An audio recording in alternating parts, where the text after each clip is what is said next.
Hello बच्चों, तो चलिए प्रश्न को पढ़ते हैं। 1 प्लस आई की घात 4 प्लस 1 माइनस आई की घात 4 का मान हमें ज्ञात करना है। जहां से आई हमारे पास आयोटा है जो कि काल्पनिक नंबर है।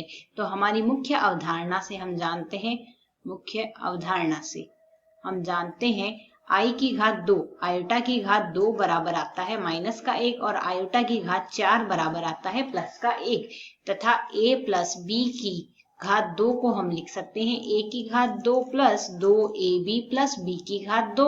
तो यदि हम इसी मुख्य अवधारणा पर कार्य करते हुए लिखें तो हमें ज्ञात करना है 1 प्लस आयोटा की घात 4 प्लस 1 माइनस आयोटा की घात 4 का हमें मान ज्ञात करना है। इसे यदि हम सरल कर लें तो इसे हम लिख सकते हैं 1 प्लस आयोटा की घात 2 की पूरी घात हम 2 लिख सकते हैं। ठीक इसी प्रकार इसे हम लिख सकते हैं 1 माइनस आयोटा की घात 2 की पूरी घात 2।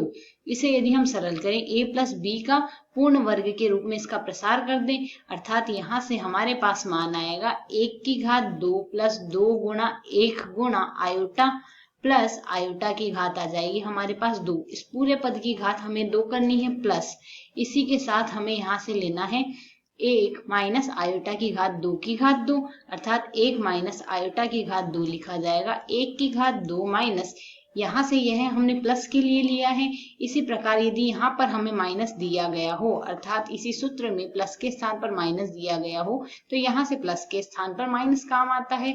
तो इसे यदि हम यहाँ से लिखें 2 गुणा आयोटा गुणा 1 गुणा आयोटा प्लस आयोटा की घात आ जाएगी हमारे पास यहाँ से 2। इस पूरे पद की हमें घात 2 करनी है। इसे यदि हम सरल करें 1 की घात 2 अर्थात 1 प्लस 2 आयोटा माइनस 1 आ जाएगा, इसकी घात आएगी 2 प्लस ठीक इसी प्रकार 1 माइनस 2 आयोटा प्लस यहाँ से आयोटा की घात 2 लिखा जाएगा माइनस का 1, इसकी घात 2 करनी है। प्लस 1 से माइनस 1 कट जाएगा, ठीक इसी प्रकार प्लस 1 से माइनस 1 कट जाएगा। इसे हम सरल कर ले, यह आएगा 2 आयोटा की घात 2 प्लस माइनस के 2 आयोटा की घात 2। इसे यदि हम सरल कर ले यह आ जाएगा 4 आयोटा की घात 2 प्लस 4 आयोटा की घात 2 आ जाएगा। अब आयोटा की घात 2 हमारे पास लिखा जाता है माइनस 1, तो यह आएगा माइनस 4।